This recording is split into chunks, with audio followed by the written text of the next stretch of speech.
Hello दोस्तों, नमस्कार। मैं भी एक आप सभी का बहुत बहुत स्वागत करता हूं एक और नए क्लास में।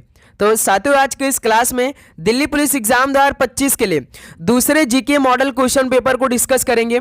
तो साथियों, जैसा कि दिल्ली पुलिस एग्जाम 2025 की शुरुआत 18 दिसंबर से होने जा रहा है और आज 8 दिसंबर हो चुका है, तो यहाँ से केवल 10 दिनों का समय हमारे पास बाकी है।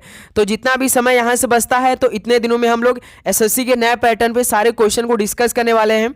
तो आज की इस क्लास में बेस्ट लेवल के 50 क्वेश्चन को डिस्कस करेंगे और आप सभी का सही करने का टारगेट 50 क्वेश्चन में से 45 क्वेश्चन रहने वाले हैं। यदि आप भी दिल्ली पुलिस एग्जाम 2025 की तैयारी कर रहे हैं और ये चेक करना चाहते हैं कि अपनी तैयारी किस लेवल की है और 18 दिसंबर से लेकर 6 जनवरी तक के सभी शिफ्टों में किस लेवल के सवाल पूछेंगे, तो आज की इस क्लास को कंप्लीट देखिएगा। आप सभी को समझ में आ जाएगा कि किस लेवल के सवाल एसएससी आप सभी से पूछेगी। तो आप जानते हैं कि 2025 में जितने भी एसएससी के एग्जाम कंप्लीट हुए हैं, जिस लेवल का एग्जाम हो रहा है उसी लेवल के क्वेश्चन पूछ रहे हैं एसएससी वाले। तो आज की इस क्लास में दिल्ली पुलिस एग्जाम के लेवल के क्वेश्चन को डिस्कस करेंगे। तो ये क्लास आपके लिए अति महत्वपूर्ण रहने वाले हैं। ओके, तो आप जानते हैं कि दिल्ली पुलिस के पेपर में सबसे अधिक जीके के ही पूरे 50 क्वेश्चन पूछे जाएंगे। इसके अलावा 25 क्वेश्चन रीजनिंग के पूछे जाते हैं, 15 क्वेश्चन मैथ के पूछे जाते हैं और 10 क्वेश्चन कंप्यूटर के पूछे जाएंगे। पूरे 100 क्वेश्चन 100 नंबर का आपका पेपर रहेगा, जो कि 1.5 घंटे का समय मिलने वाले हैं इस पेपर को हल करने के लिए। प्लस हर एक क्वेश्चन पे 0.25 का नेगेटिव मार्किंग रहेंगे। ये भी बात याद रखिएगा, जो भी क्वेश्चन आप हल करिए तो थोड़ा सा सोच समझ कर हल करिएगा, ठीक है। तो इस बार आपके पेपर में ऐसे प्रश्न पूछे जाएंगे जो कि आज की इस क्लास में डिस्कस करने वाले हैं। तो चलिए बिना टाइम वेस्ट करते हुए इस क्लास को स्टार्ट करते हैं। तो एक क्लास सुबह 8 बजे हो चुकी है, ये दोपहर 12 बजे क्लास है और एक शाम 6:30 की, ये डेली क्लास की टाइमिंग है। तो चलिए दोस्त, आज का पहला प्रश्न हल करते हैं। रायचूर के युद्ध में कृष्णदेव राय को पराजित करने वाला प्रमुख सेनापति कौन था? रायचूर के युद्ध में कृष्णदेव राय को पराजित करने वाला प्रमुख सेनापति कौन था? तो बीजापुर के आदिल शाह थे। तो पहले का डी ऑप्शन बिल्कुल राइट आंसर हो जाएंगे। अगला सवाल कॉल करिएगा, क्वेश्चन नंबर 2। कौन सी सूची में केंद्र और राज्य दोनों एक ही विषय पर कानून बना सकते हैं? बताइए, कौन सी सूची में केंद्र और राज्य दोनों एक ही विषय पर कानून बना सकते हैं? तो समवर्ती सूची में। सी ऑप्शन बिल्कुल राइट आंसर हो जाएंगे। अगला सवाल कॉल करिएगा, question number 3। The God of small things के लेखक कौन है? बताइए, the God of small things के लेखक कौन है? तो अरुंधति राय हैं। ऑप्शन सी बिल्कुल राइट आंसर हो जाएंगे। अगला सवाल कॉल करिएगा, क्वेश्चन नंबर 4। 26 जून 2025 को टाइटन्स अंतरिक्ष मिशन के लिए प्रथम भारतीय अंतरिक्ष यात्री के रूप में किसे घोषित किया गया था? बताइए, 26 जून 2025 को टाइटन्स अंतरिक्ष मिशन के लिए पहले भारतीय अंतरिक्ष यात्री के रूप में किसे घोषित किया गया था? तो जानवी डांगेटी को किया गया था। ऑप्शन सी बिल्कुल राइट आंसर हो जाएंगे। चलिए अगला सवाल कॉल करिए, क्वेश्चन नंबर 5। कौन सी शास्त्रीय नृत्य शैली मुद्राओं यानी हस्तचालन और भाव भंगिमा यानी अभिनय के माध्यम से कथावाचन करती है? बताइए, कौन सी शास्त्रीय नृत्य शैली मुद्राओं और भाव भंगिमा के माध्यम से कथावाचन करती है? तो भरतनाट्यम करती है। डी ऑप्शन बिल्कुल राइट आंसर हो जाएंगे। अगला सवाल कॉल करिएगा, क्वेश्चन नंबर 6। पीएम गति शक्ति राष्ट्रीय मास्टर योजना का प्रमुख ध्यान केंद्रित क्षेत्र कौन सा है?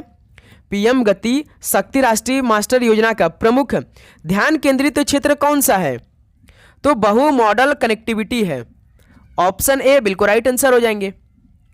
चलिए अगला सवाल कॉल करिए, क्वेश्चन नंबर 7।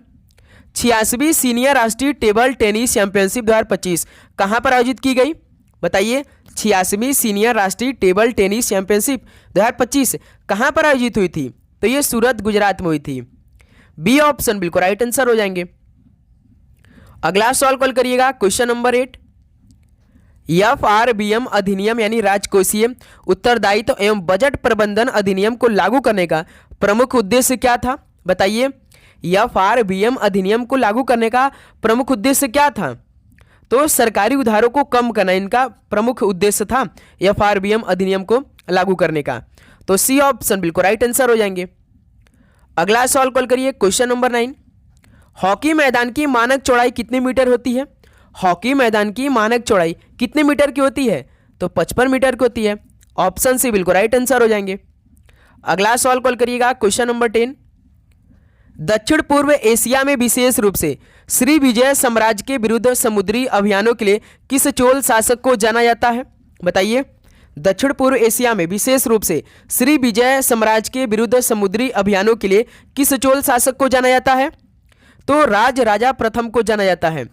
डी ऑप्शन बिल्कुल राइट आंसर हो जाएंगे। अगला सवाल कॉल करिए क्वेश्चन नंबर। तो साथियों आगे बढ़ने से पहले आप सभी लोगों के लिए दिल्ली पुलिस एग्जाम के लिए क्रैक की पीडीएफ आ चुका है, यानी पहली बार में आप दिल्ली पुलिस एग्जाम को क्रैक कर सकते हैं। प्लस जीके में आप पूरे 50 के 50 क्वेश्चन सही कर सकते हैं। रीजनिंग में आप पूरे 25 में से 25 इसी पीडीएफ से कर सकते हैं। करंट अफेयर जो आपके पेपर में मुश्किल से 6 क्वेश्चन आएंगे, इस पीडीएफ पे आपको पूरा क्वेश्चन मिल जाएगा। तो एक इससे बाहर कुछ भी नहीं होने वाला। यदि आप पेपर से पहले भी एक नज़र में पीडीएफ को कंप्लीट कर लेते हैं, प्लस सारा क्वेश्चन आपको डिटेल में दिया गया है। जो भी क्वेश्चन आपको डिटेल में पूछेगा इसी पीडीएफ से पूछ लेंगे भाई। तो हर एक टॉपिक से आपको अलग अलग क्वेश्चन इस क्लास में ऐड किया गया है। तो ये मात्र केवल 99 का ये पीडीएफ होने वाला है। यदि आपको पेपर से पहले इस पीडीएफ को चाहिए तो इस नंबर पे केवल आपको व्हाट्सएप मैसेज करना है, आपको पीडीएफ अवेलेबल करा दिया जाएगा, टीम आपको प्रोवाइड कर देगी, केवल आपको मैसेज करना है। देखिए 99 ज़्यादा नहीं है। यदि आपको इस पीडीएफ से बहुत सारे क्वेश्चन मिल जाते ये मतलब रहेगा आपका सिलेक्शन कैसे होता, ये मेन मतलब रखेगा। 99 ज़्यादा आपके लिए नहीं होना चाहिए। ओके, तो इस पीडीएफ को आप जरूर परचेज करिएगा, ठीक है। तो चलिए दोस्त, बिना टाइम वेस्ट करते हुए नेक्स्ट क्वेश्चन नंबर 11 को हल करते हैं। वह मुगल शासक कौन था जिसने फारसी कला और साहित्य को विशेष संरक्षण प्रदान किया? बताइए, वह मुगल शासक कौन था जिसने फारसी कला और साहित्य को विशेष संरक्षण प्रदान किया था? तो हुमायूं थे। ऑप्शन ए बिल्कुल राइट आंसर हो जाएंगे। अगला सवाल कॉल करिएगा क्वेश्चन नंबर 12। भारतीय संविधान में राज्य के नीति निर्देशक सिद्धांतों यानी डीपीएस की अवधारणा किस देश के संविधान से उधार ली गई है? तो आप जानते हैं कि जो डीपीएस है ये तो भाई आयरलैंड देश के संविधान से लिया गया है, जो कि आर्टिकल 36 से 51 के बीच में और पार्ट 4 में शामिल है। ये आपको मालूम होना चाहिए। तो इस सवाल का ऑप्शन है बिल्कुल राइट आंसर हो जाएंगे। इसका पूरा नाम डीपीएसपी है भाई। ओके, चलिए अगला सवाल कॉल करिए क्वेश्चन नंबर 13। 2011 की जनगणना के अनुसार किस भारतीय राज्य या संघ राज्य क्षेत्र में कोई अनुसूचित जनजाति नहीं है? बताइए, जनगणना 2011 के अनुसार किस भारतीय राज्य या संघ राज्य क्षेत्र में कोई अनुसूचित जनजाति नहीं है? तो पुदुचेरी में। ऑप्शन सी बिल्कुल राइट आंसर हो जाएंगे। क्वेश्चन नंबर 14 को हल करिए। वह मुगल सम्राट कौन था जिसकी आत्मकथा तुजू के जहांगीरी के रूप में प्रसिद्ध है? तो वह मुगल सम्राट कौन था जिसकी आत्मकथा तुजू के जहांगीरी के रूप में प्रसिद्ध है? तो सर जी जहांगीर है। ऑप्शन ए बिल्कुल राइट आंसर हो जाएंगे। अगला सवाल कॉल करिएगा क्वेश्चन नंबर 15। मार्च 1906 में बरिंदर कुमार घोष, अभिनाश भट्टाचार्य और भूपेंद्र नाथ दत्त किस आंदोलन से जुड़े थे? बताइए, मार्च 1906 में बरिंदर कुमार घोष, अभिनाश भट्टाचार्य और भूपेंद्र नाथ दत्त किस आंदोलन से जुड़े थे? तो ये स्वदेशी आंदोलन से जुड़े थे। ऑप्शन ए बिल्कुल राइट आंसर हो जाएंगे। अगला सवाल कॉल करिए क्वेश्चन नंबर 16। आयुष्मान भारत योजना का उद्देश्य क्या है? आयुष्मान भारत योजना का उद्देश्य क्या है? तो गरीबों के लिए स्वास्थ्य बीमा योजना है। बी ऑप्शन बिल्कुल राइट आंसर हो जाएंगे। अगला सवाल कॉल करिए क्वेश्चन नंबर 17। और साथियों आगे बढ़ने से पहले यदि आप चैनल को सब्सक्राइब करने के बाद नोटिफिकेशन को नहीं ऑन किया है तो भाई चैनल को सब्सक्राइब करने के बाद ऑल नोटिफिकेशन पे ऑन करिएगा, क्योंकि आपका पेपर 18 दिसंबर शुरू हो रहा है। पहले तो जितने भी महत्वपूर्ण क्वेश्चन है हम आपको करा देंगे, प्लस 18 दिसंबर को आपका पेपर हो जाएगा। तो उसके आधारित पर पूरे पेपर का हल डेली का डेली आपको हम शाम में करवाते रहेंगे सभी शिफ्टों के आधारित पर, इसलिए आप नोटिफिकेशन को भी ऑन करके रखेंगे दिल्ली पुलिस एग्जाम के लिए। ओके, देखिए पृथ्वी के चुंबकीय क्षेत्र में गड़बड़ी के लिए कौन सी सौर घटना जिम्मेदार है? तो आपके पेपर में एक भाई सौर मंडल से सवाल पूछा जाएगा। बताइए, पृथ्वी के चुंबकीय क्षेत्र में गड़बड़ी के लिए कौन सी सौर घटना जिम्मेदार होती है? तो सौर ज्वालाएं ये जिम्मेदार होती हैं। बी ऑप्शन बिल्कुल राइट आंसर हो जाएंगे। अगला सवाल कॉल करिए क्वेश्चन नंबर 18। भारत में संघवाद की व्यवस्था किस प्रकार की शक्ति विभाजन प्रणाली पर आधारित है? भारत में संघवाद की व्यवस्था किस प्रकार की शक्ति विभाजन प्रणाली पर आधारित है?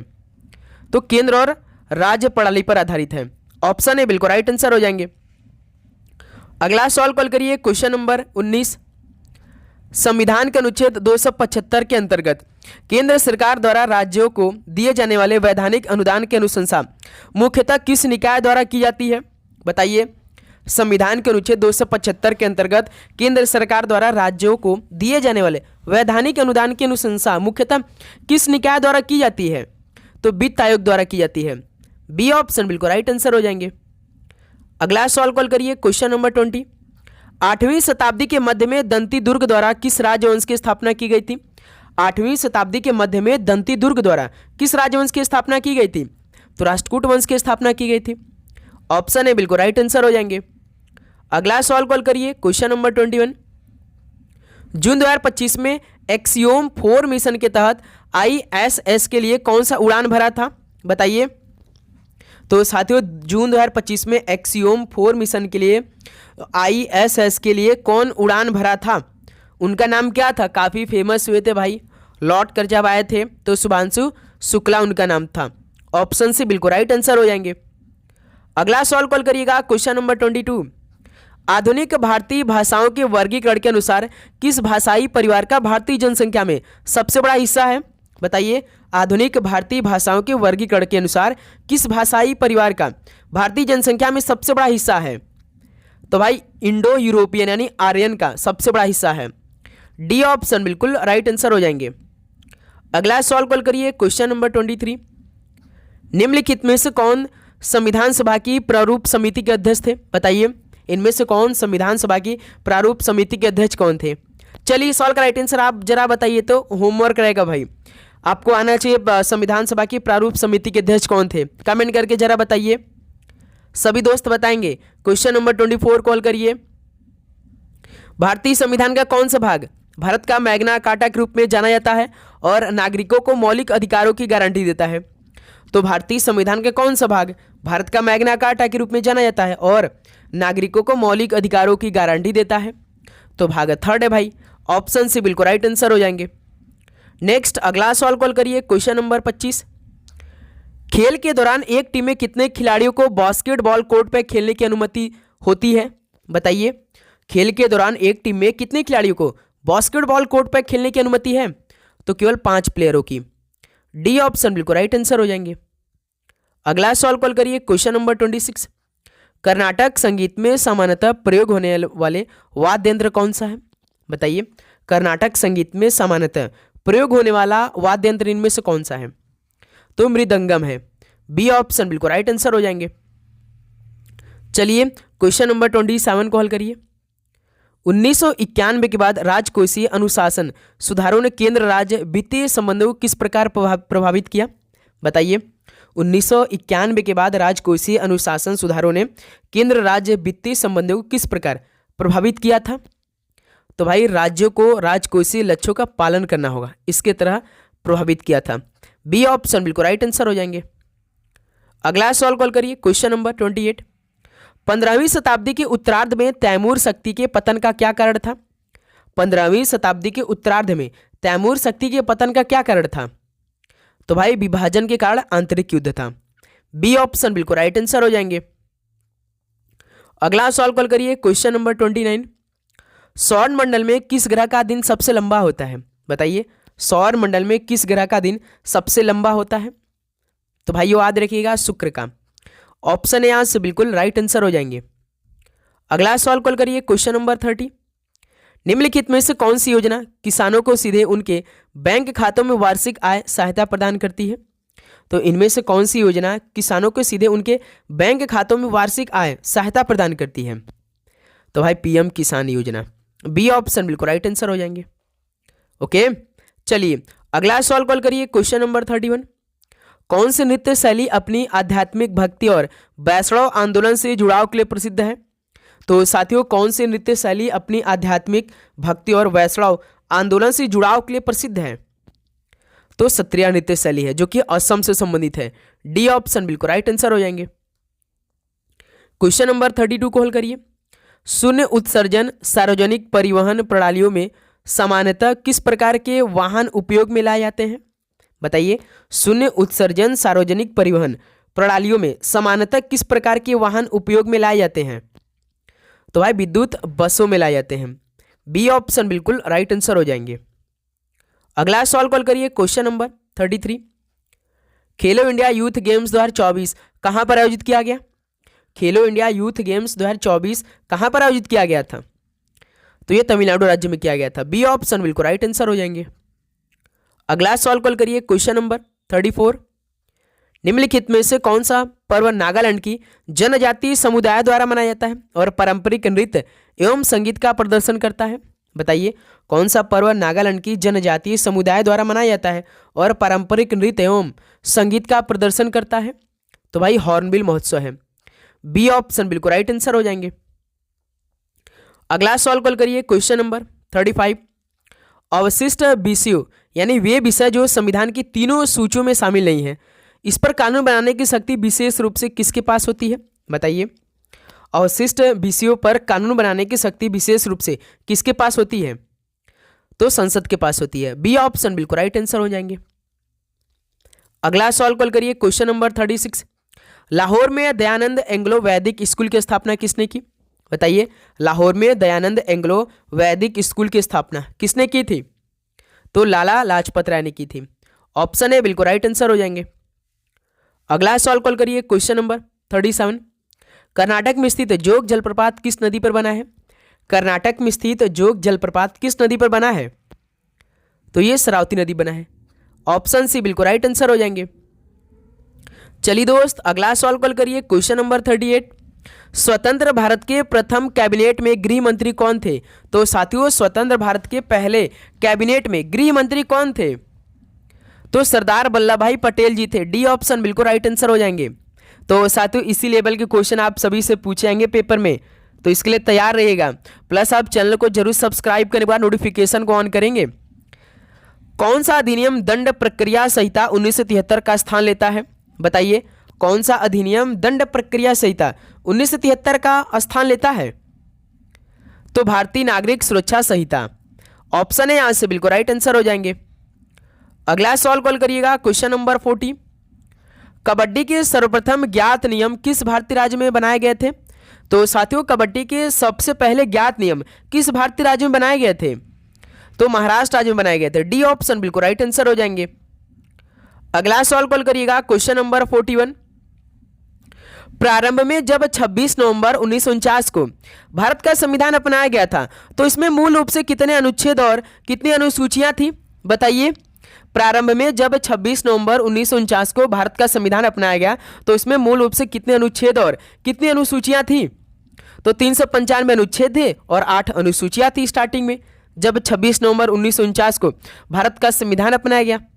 ऑप्शन सी बिल्कुल राइट आंसर हो जाएंगे। अगला सवाल कॉल करिए, क्वेश्चन नंबर 42। विधानमंडल के सदस्यों द्वारा शपथ या प्रतिज्ञान का प्रावधान भारतीय संविधान के किस अनुसूची में उल्लिखित है? बताइए, विधानमंडल के सदस्यों द्वारा शपथ या प्रतिज्ञान का प्रावधान भारतीय संविधान की किस अनुसूची में उल्लिखित है? तो ये तीसरी अनुसूची में उल्लिखित है। डी ऑप्शन बिल्कुल राइट आंसर हो जाएंगे। अगला सवाल कॉल करिए, question number 43। Pitt's India act निम्नलिखित में से किस वर्ष पारित किया गया था? पिट्स इंडिया एक्ट किस वर्ष पारित किया गया था? तो 1784 में पारित किया गया था। ऑप्शन सी बिल्कुल राइट आंसर हो जाएंगे। चलिए दोस्त, अगला सवाल कॉल करिए, क्वेश्चन नंबर 44। भारत की वर्ष 2011 की जनगणना के अनुसार निम्नलिखित में से किस राज्य का लिंगानुपात सबसे अधिक है? बताइए, भारत की वर्ष 2011 की जनगणना के अनुसार किस राज्य का लिंगानुपात सबसे अधिक है? तो आंध्र प्रदेश का है। बी ऑप्शन बिल्कुल राइट आंसर हो जाएंगे। अगला सवाल कॉल करिएगा, क्वेश्चन नंबर 45। किस अधिनियम के अंतर्गत कार्यकारी परिषद के व्यक्तिगत सदस्यों का अपना पोर्टफोलियो था? बताइए, किस अधिनियम के अंतर्गत कार्यकारी परिषद के व्यक्तिगत सदस्यों का अपना पोर्टफोलियो था? तो भाई भारतीय परिषद अधिनियम 1861 में। डी ऑप्शन बिल्कुल राइट आंसर हो जाएंगे। अगला सवाल कॉल करिए, question number 46। The house of blue mangoes पुस्तक लेखक निम्नलिखित में से कौन है? The house of blue mangoes पुस्तक लेखक इनमें से कौन है? तो डेविड डेविडर है। ऑप्शन ए बिल्कुल राइट आंसर हो जाएंगे। अगला सवाल कॉल करिएगा दोस्त, क्वेश्चन नंबर 47। भारत में दूसरी पंचवर्षीय योजना का अनुमानित विकास लक्ष्य कितना प्रतिशत था? बताइए, भारत में दूसरी पंचवर्षीय योजना का अनुमानित विकास लक्ष्य कितना प्रतिशत था? तो 4.5% था। तो सी ऑप्शन बिल्कुल राइट आंसर हो जाएंगे। अगला सवाल कॉल करिए, क्वेश्चन नंबर 48।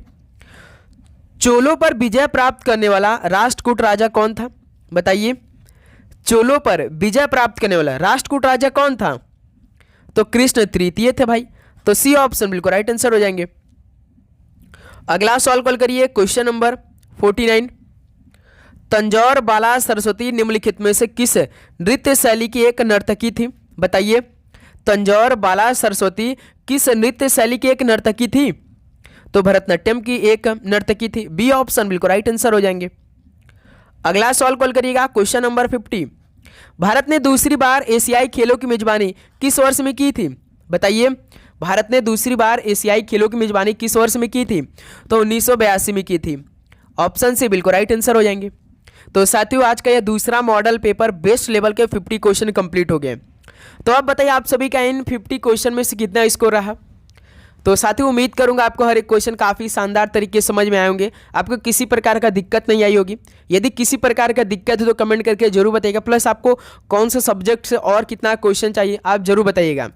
लगातार आप सभी के बीच क्लास आएगी, यहाँ से अपनी तैयारी स्टार्ट कर दीजिए। प्लस आप लोग अपना स्लॉट बुक कर लीजिएगा। मान के चलिए आपको एग्जाम देना है 26 तारीख को, 26 दिसंबर को, तो आपको अपना स्लॉट बुक करना पड़ेगा 20 तारीख को। एक हफ्ते पहले आपको अपना स्लॉट बुक कर लेना है। एसएससी का ऑर्डर है, तभी तो वो आपके मन मुताबिक वो exam city, exam date plus exam shift देंगे। तो इसलिए आपको स्लॉट बुक करना जरूरी है। यदि आप स्लॉट बुक नहीं करेंगे तो एसएससी ये मान लेगी कि आप एग्ज़ाम देने में इंटरेस्टेड नहीं है, तो वो अपना पैसा खर्च नहीं करेंगे भाई। ठीक है, तो आपको करना जरूरी यदि आप पेपर देना चाहते तो। ठीक है, जरूर करिएगा। तो चलिए दोस्त, इस क्लास को यहीं पर समाप्त करते हैं। मिलते हैं शाम में 6:30 पर।